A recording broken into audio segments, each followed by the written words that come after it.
পিস্তল দেখুৱাই মহিলাৰ ডিঙিৰ পৰা প্ৰতিদিনেই চেইন টানিছে দুৰ্বৃত্তই কিন্তু পৰিসংখ্যাৰ ফালৰ পৰা মহানগৰীত বৃদ্ধি পোৱা নাই অপৰাধ সংবাদমেল যোগে এই তথ্য দাঙি ধৰিলে আৰক্ষী আয়ুক্ত দিগন্ত বৰাই 2021 তুলনাত অপৰাধৰ সংখ্যা হ্ৰাস পাইছে মহানগৰীত 2021 চুৰি ডকাইতি ধৰ্ষণ হত্যাৰ দৰে মুঠ ঘটনা সংঘটিত হৈছিল 20,679টা 2022 মুঠ অপৰাধৰ সংখ্যা 10,183টা ঠিক তেনেদৰে 2020 ঘটিছিল 17,107টা অপৰাধৰ ঘটনা 2019 গুৱাহাটীত অপৰাধৰ ঘটনা 20,729টা 2018 অপৰাধৰ ঘটনা 18,436টা যদিও পিস্তল দেখুৱাই মহিলাৰ ডিঙিৰ পৰা চেইন টনা ঘটনা বৃদ্ধি পাইছে আৰক্ষী আয়ুক্তৰ সংবাদমেল যোগে মন্তব্য পৰিসংখ্যাৰ দিশৰ পৰা বিগত বৰ্ষৰ তুলনাত অপৰাধৰ সংখ্যা হ্ৰাস পাইছে অপৰাধৰ পৰিসংখ্যা চাওঁ তেতিয়াহ'লে দেখা যায় যে অপৰাধ বেছি বৃদ্ধি হোৱা নাই যদিও কোনো কোনো সময়ত একেলগে কেইবাটাও ঘটনা হোৱাৰ কাৰণে এনেকুৱা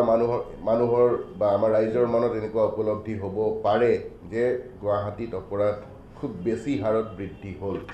কিন্তু যিহেতু আমি ডাটাখিনি মেইনটেইন কৰোঁ আমাৰ ৰেকৰ্ড মতে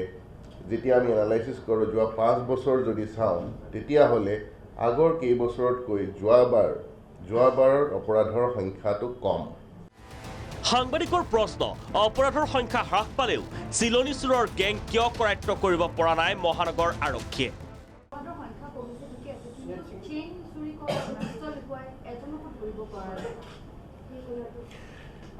মই আগতেও কৈছোঁ যে ছাডেনলি কেইটামান ঘটনা হৈছিলে চেইন টনা যিটো স্নেচিং কেছ সেই এনেকুৱা কেছ কেইটামান ৰিপৰ্ট হৈছিলে তাতে দুটা কেছত অস্ত্ৰ দেখুৱাৰ ফুটেজ আমাৰ হাতত পৰিছে আৰু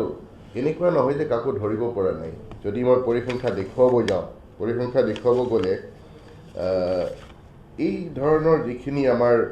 স্নেচিং কেছ সেই তাত আমাৰ সেইকেইটা ঘটনাৰ লগত জড়িত 22জন মানুহ ধৰা হৈছে আৰু তাৰে দুজনৰ পৰা পিস্তলো ৰিকভাৰ কৰা হৈছে গতিকে এনেকুৱা নহয় যে আমি কাকো ধৰিব পৰা নাই ৰঞ্জিত বৰাৰ প্ৰকৃত হত্যাকাৰী আজিও নপৰিল আৰক্ষীৰ জালত আৰু দুজন অভিযুক্ত পুলিচৰ হাতত গ্ৰেপ্তাৰ হৈছে আৰু তেওঁলোকৰ পৰা যিখিনি তথ্য পাতি পাইছে সেই তথ্য পাতিখিনি বিশ্লেষণ কৰিবৰ কাৰণে এক্সপাৰ্ট অপিনিয়নৰ কাৰণে পঠোৱা হৈছে আৰু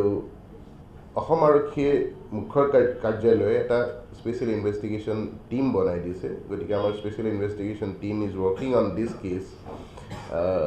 যেতিয়া আমাৰ তদন্ত মানে সমাপ্ত হ'ব তেতিয়াহে আমি এই বস্তুটোত এক্সেক্টলি ক'ব পাৰিম কিখিনি এভিডেন্সৰ ভিত্তিত আমি কেছটো চাৰ্জশ্বিট দিব পাৰিম মহানগৰ আৰক্ষীয়ে এই বৰ্ষত 402 কোটিতকৈও অধিক ড্ৰাগ জব্দ কৰিছে মহানগৰ আৰক্ষীয়ে যথেষ্ট সফলতাৰে সেই ড্ৰাগ বিৰোধী অভিযান চলাইছিল আৰু আচৰিত হ'ব যে যিখিনি আমাৰ ড্ৰাগছ ইয়াত জব্দ কৰিছে তাৰ বজাৰ ভেলিউটো হ'ল 407 কোটিতকৈও বেছি 31 ডিচেম্বৰৰ নিশা গুৱাহাটীত কেইবাটাও দুৰ্ঘটনা হৈছে যদিও মৃত্যুৰ খবৰ বৰ্তমানেও নাই আৰক্ষীৰ হাতত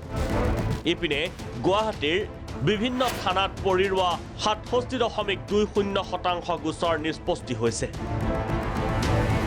ভিডিঅ' জাৰ্নেলিষ্ট দিলীপ গগৈৰ সহযোগত ববিতা গগৈ ৰিপৰ্ট প্ৰাগ নিউজ